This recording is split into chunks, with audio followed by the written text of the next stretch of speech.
Hello, welcome to the debate on Sky News. I'm Martin Stanford.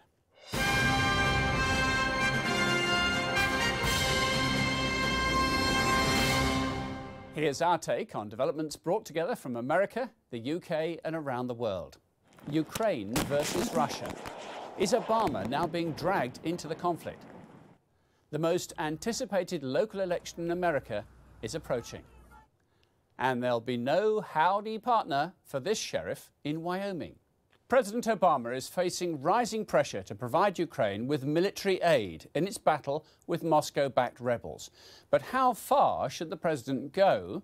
And could this lead to another proxy war involving Russia and the United States? Well, as usual, the Democrat commentator Jeffrey Robinson is in New York. Conservative commentator Armstrong Williams is standing by for us in Washington. Jeffrey, would you favour further engagement? Well, I would favor, first of all, an exit strategy. That's the first thing and the most important thing that the State Department, Congress, and the president will have to decide on. That if we go in, how do we get out? What will Putin's reaction be? This is very, very thin ice, and it's going to take an awful lot of thought before we do anything. What would you do, Armstrong? Well, listen, we have no choice, actually, but to support the Ukrainians in this conflict. The problem is this is something that should have taken place long ago. It's like a Johnny-come-lately. I don't even know if, we thought the Cold War was a devastating point in our history. I can't even make the argument that Putin would not be willing to drop nuclear arms on Crimea.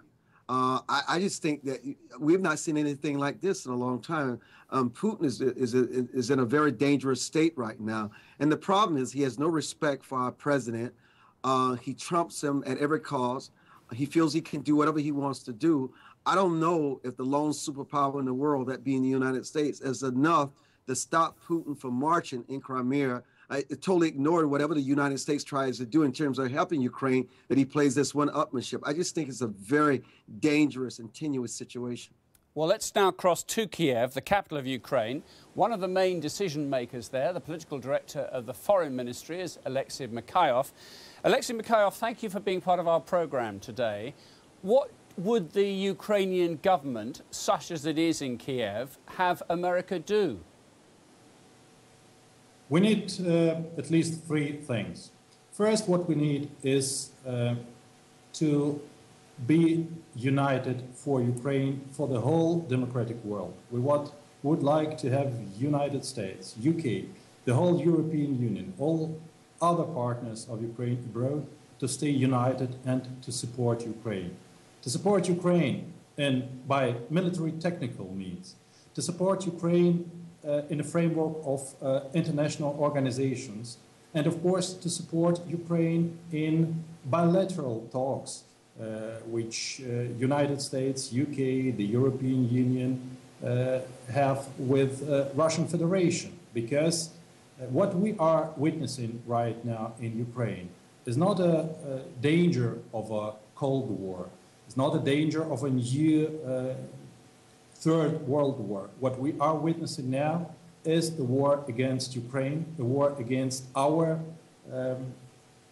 territorial integrity, our sovereignty, and we are fighting right now for our freedom. And I think this is my message to everybody in the United States and in UK, that the people which fights for its freedom and independence against a nuclear power which doesn't abide by international principles and commitments anymore, this country should be supported. It's all very well you calling for Europeans, Americans and everything else to do the talking for you. Have you tried talking to the Russians yourselves? Absolutely. We're trying to talk to them bilaterally. We talk to Russian Federation in a framework of different formats, a so-called Normandy format with participation of the Germany and France, Ukraine and Russian Federation. There is a so-called Geneva format with participation of the United States and the European Union. So what do they want? What do they tell you, these Russians? What do they want? Well, they tell us that they are absolutely out of the conflict, they are not a part of the problem, they do not recognize the presence of their armed force here in eastern Ukraine, in Donbass. They are not ready to cooperate with us and with the international community in the framework of international organizations. And it looks like they don't want the conflict to be solved. Let's bring in the others, if I may. Jeffrey, this is all happening a very long way from the United States of America. Why should Americans care? That's a very good question. I suspect they don't. Morally, yes, I think the world supports Ukraine. I don't think there's any doubt about that. If it were a question of bilateral talks, I think the U.S. would be happy to sit down. But the minute you start talking about weapons, you bring Putin into this in a way that we may not want him coming in, and the Ukrainians may not want him coming in. And I would like to ask Mr. Makeyev, you know, you've got Putin on one side, you've got the Ukraine, which is politically, well, let me put it this way: there are corruption problems in the Ukraine. Why should America take a risk, especially if you lose? I mean, what is the benefit for America except moral support of democracy? I agree with that. But what happens if you guys, we give you arms and then you lose? Where are we? Well, I think democracy is what everybody in America cares about, right? I agree. And the same goes to freedom. You ask me, why should America care? Because actually here, the Russian Federation is trying to destroy a neighboring country. The Russian Federation is trying to destroy all the international commitments and the system of international law which emerged after the World War II. So just if we imagine that the Russian Federation succeeds, who will be the next? But I want to come back to your central question, though, why the United States should care. And I think the answer is very simple, not even complicated. I don't think we're willing to admit this. It is an all-out war between the Russians and Ukraine. It is like a World War II. People are dying, people are being mutilated, infrastructures are being destroyed. Whether the media wants to play patsy and not show the images, I mean, America's role into society, whether we like it or not, as a superpower, to step in where we see this destruction of democracy, this destruction of human life. The role is to save human lives, not about whether we're going to gain some kind of alliance or some kind of edge of being on the forefront of fighting with Ukraine. We have a humanitarian responsibility, along with the Europeans and the rest of the people world who believe in decency, who cannot allow Russia to declare war and expand this war more than what it is right now. This is an all-out war, whether we want to admit that's what it is or not. And it's only going to get worse. We need to stop this baby before it becomes full-grown, because it eventually will become full-grown. And I don't think Putin will stop at anything unless he understands that we're serious. And Oleksy Makeyev, does that mean you'd welcome Russian forces or NATO forces in the form of soldiers and armaments to come and fight on your territory? Well, we are not talking about inviting NATO into our territory. What we are striving for is political pressure at this moment, political pressure on Russian Federation to let them withdraw their forces from Ukraine. And continuing this discussion, well, I absolutely agree that you may think that Russian Federation would never enter the Western Europe and go with aggressive steps against Western European countries. That's what we've been thinking on 1 year ago. We never thought that our strategic partner, that our neighbor, will annex a part of our territory and go on with their soldiers to our territory. There are parts now of Ukraine, Kiev may be still functioning, but there are parts in this eastern area around Donetsk and in the communities around there where life has just ground to a halt, isn't it? Healthcare has stopped, systems have stopped, schooling has stopped. Yeah, that's true. That's the situation over there on a territory which are now controlled by Russia-backed terrorists. There is no normal life.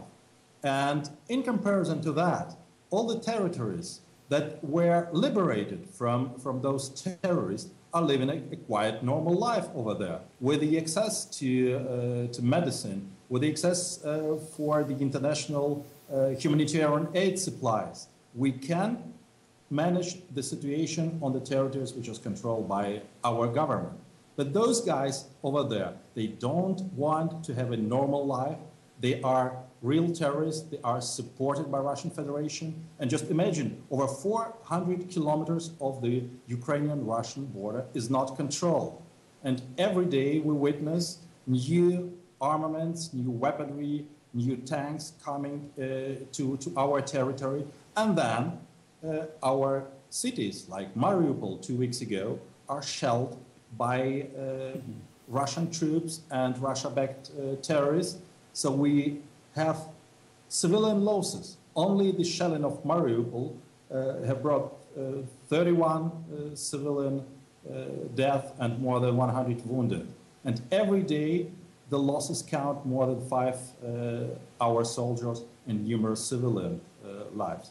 What we need at this moment, we need to stick to those agreements Russian Federation signed. These are the so-called Minsk arrangements. There is a good document, and if Russian Federation would be willing, would be urged to implement these arrangements, in 2 or 3 weeks we can solve the conflict. So okay. I am a diplomat, and we would like a diplomatic solution to that. And that's on that positive note, we'll have to wrap up our conversation today. Oleksy Makeyev, thank you very much.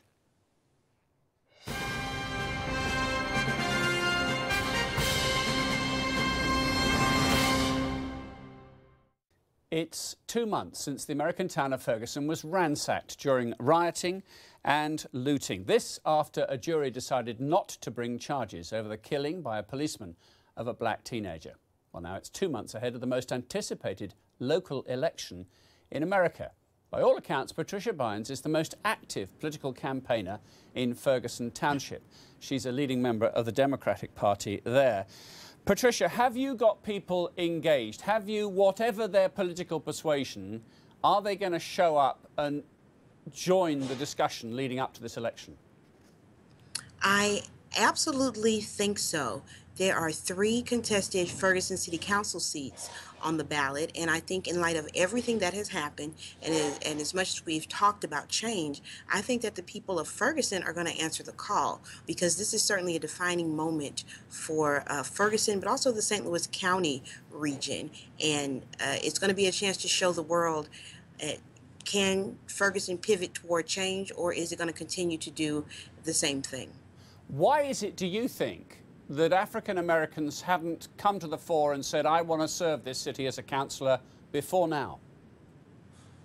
I think this was a wake-up call, because I always believe that people want to do the right thing when they are confronted with these types of circumstances. So I think this was a wake-up call. And one of the candidates that I'm already supporting in Ward 1, Ella Jones, she had told me over a year ago that she planned on running. So everybody in the race is not someone who decided to run on August 9th.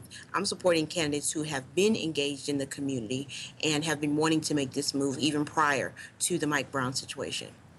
Armstrong Williams in Washington, you see the democratic process, this may be terribly simplistic, but unless people are prepared to engage, to actually say, yeah, I'll have a go, stand for me, I'll serve on the city council, unless people are prepared to do that, then things can go wrong. Well, you know, you have to commend Ms. Bynes for her leadership and her courage.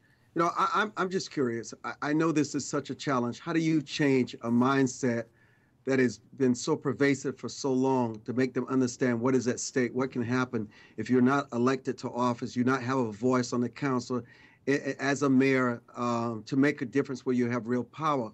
It seems as though one of the early challenges that you may have had that may have changed by now, so you can update us, is the fact of people who have registered to vote versus those who have been certified by the registrant's office.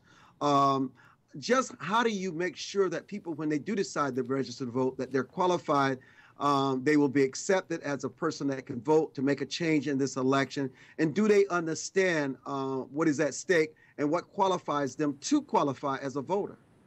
Patricia? Yeah, to my understanding, we've not had an issue in qualifying people as a voter. People just need to register to vote at the right address. You just bring your correct credentials that are needed. There are no additional steps required in Missouri that are out of the way to register to vote. The issue that does take place that is a little confusing, and what people don't do is when they move, get a different address, move to a different municipality, or even just move to a different ward, they do not update their voter registration for their addresses. So that's one of the biggest things, where people register to vote, but they're not registered often out of the current address that they live in due to moving around. Let me just bring in Jeffrey Robinson on this particular point here. Jeffrey, of course, it would be too simplistic to join up the dots and say just because you have a more representative city council means that some racial tensions that exist in a territory can be sorted out overnight. But it's a step in the right direction, isn't it?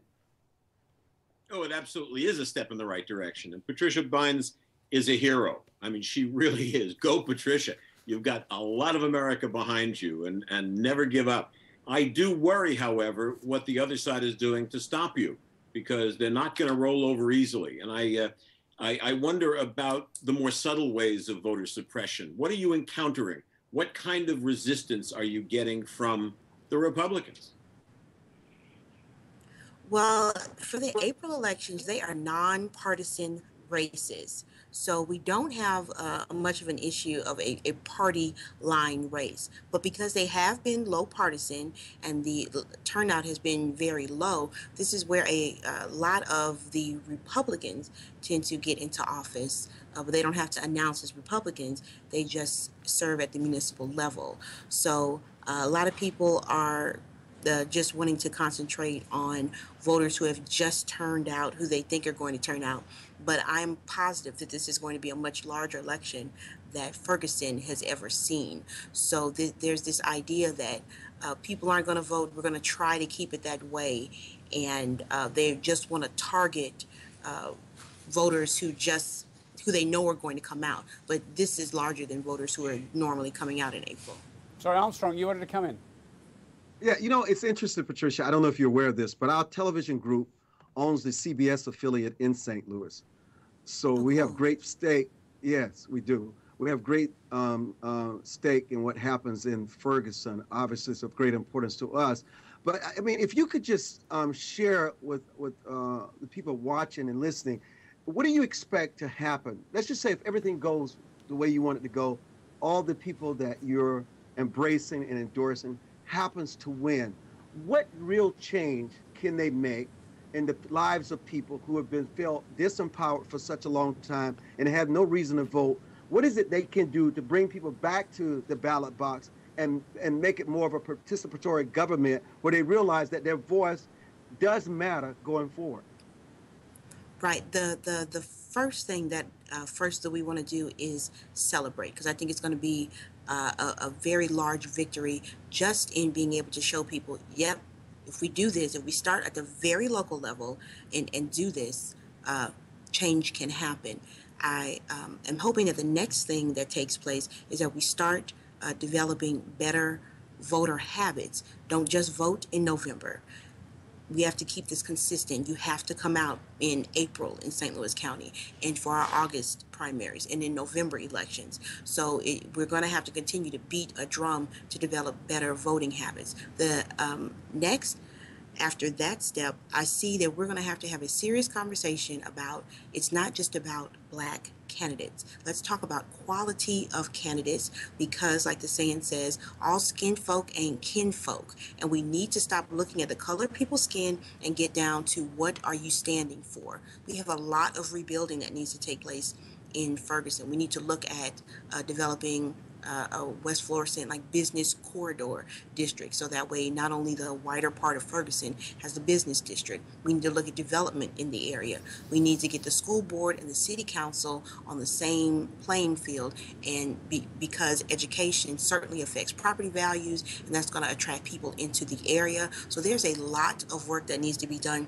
policy-wise in trying to rebuild Ferguson, and it's going to be a staple and make a statement for other surrounding municipalities that they need to do the same. And Jeffrey, if we widen out the Ferguson incident to the whole of the United States, are there lessons for other local authorities, in particular police forces, in the way they sort out who is actually on the streets, keeping cities safe, and the way they behave? Yes, there are real lessons. When you get voter turnout, you get results, which is why the Republicans are so big on voter suppression, especially among the black communities and young people and older people. When voter turnout, when the right people come out to vote, you get the right results. I'd like to ask Patricia when the prosecutor is up for re-election, and how soon can you get rid of him? What a bum. Well, there is a recall that can take place, and he just got reelected in November, so he's in a 4-year seat. So I hope we also need to pivot to a conversation about police accountability at the local level.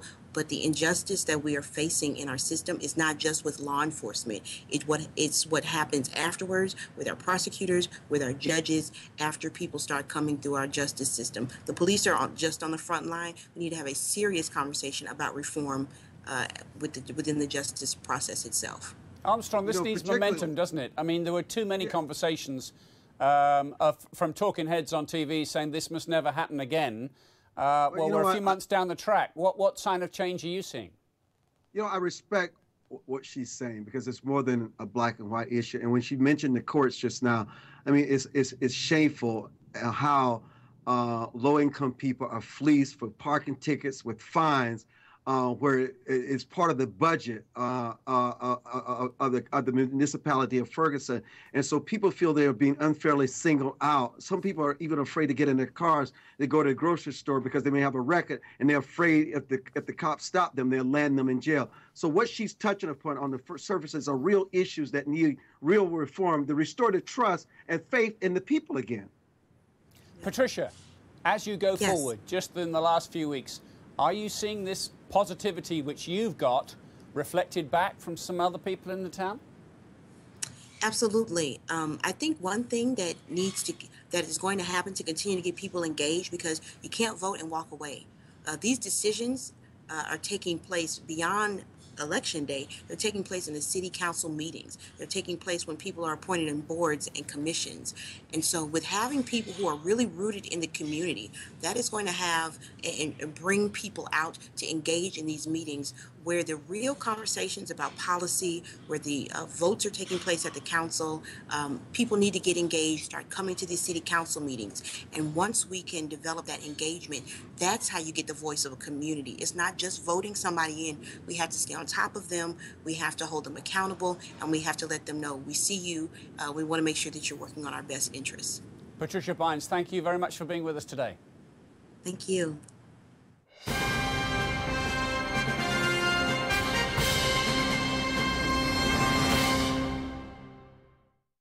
Now, finally for this week, a deputy sheriff in Wyoming's been told to ride 'em cowboy into the sunset. Deputy Gene Bryson has retired after 40 years because a new policy has banned him from wearing cowboy hats and cowboy boots while on duty. Jeffrey Robinson, this is a shocking way to send this poor man into his early retirement. Should you be allowed to wear what the heck you like while policing the town? Well, yes and no. You have to understand the new sheriff, Stephen Haskell, is a 25-year veteran and combat veteran of the U.S. Marine Corps. So, you know, good for you, Sergeant. I thank you for your service. You're now the sheriff of Sublette County. And when you say no more cowboy boots, there's a pretty good reason for it. You're talking about trying to pursue criminals by foot with icy conditions. They're not really the best shoe for that. And that's why he wants combat boots. As for cowboy hats, here's where the sheriff and I disagree. Cowboy hats are part of the tradition and custom of the West. And police forces all over the West wear cowboy hats. You also have the New York state troopers wear cowboy hats. The Connecticut state police wear cowboy hats. And for him to come in and say no more cowboy hats in a county where there are more cowboy hats than people, that may be a tough sell. Do you agree with Jeffrey about this uniform thing? Totally disagree.